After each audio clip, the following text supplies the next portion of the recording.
ক্যান্ডিডেটকে আটকে ভোট আটকানো যায় না। বর্ধমানে আমাকে আটকানোর চেষ্টা করা হয়েছে, কিন্তু ভোট আটকাতে পারেনি।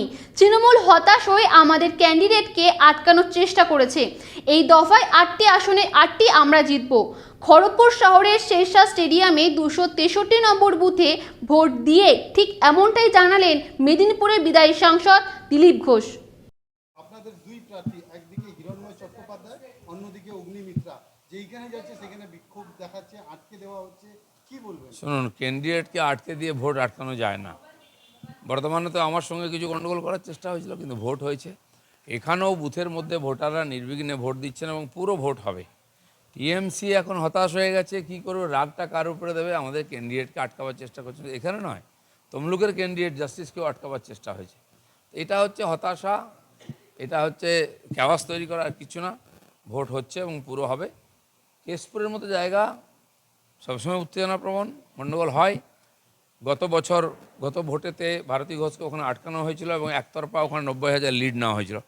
এবারে সেটা হবে না, যাতে না হয় হিরণ সেটা চেষ্টা করছে ওখানে। আমার মনে হয় ওখানেও ভোট ঠিকঠাক হবে। আমার কাছে খবর এসছে কেশপুরে কয়েকটা বুথে গণ্ডগোল হয়েছে, আমি ওদেরকে খবর পাঠিয়েছি। চিত্রটা তো প্রায় এক, মানে ভারতী ঘোষের সময় যা ছিল হিরণের সময় তাই হচ্ছে। না, ওখানে কোনোদিন বিরোধীদের ভোট করতে হয় না। কেশপুর তো গতবারে তো আমরা প্রার্থী ক্যান্ডিডেট বসিয়েছিলাম, ভোট করেছিলাম। এবারে আরও পিসফুল ভোট হবে।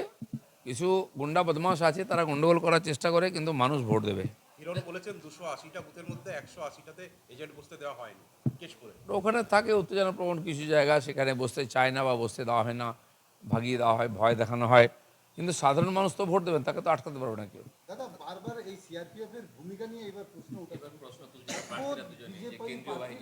কেন্দ্রীয় বাহিনীদের উপরে মেজাজ হারিয়ে যাচ্ছে না, দেখুন, আগের ফেজগুলোতে এতটা টেনশন ছিল না। এই যে আজকে 9টা সিটে ভোট হচ্ছে, 9টা সিটে আমরা জিতব, সেই জন্য টিএমসি হতাশ হয়ে গিয়ে বারবার হিংসা করার চেষ্টা করছে, ঝামেলা করার চেষ্টা করছে। এখন মানুষকে ভয় দেখালে সেন্ট্রাল ফোর্সই একমাত্র সাহারা, সেই জন্য সমস্ত বুথে সেন্ট্রাল ফোর্স আছে। সাময়িকভাবে ওরা হয়তো বিঘ্ন করতে পারে, কিন্তু সবাই ভোট দেবেন।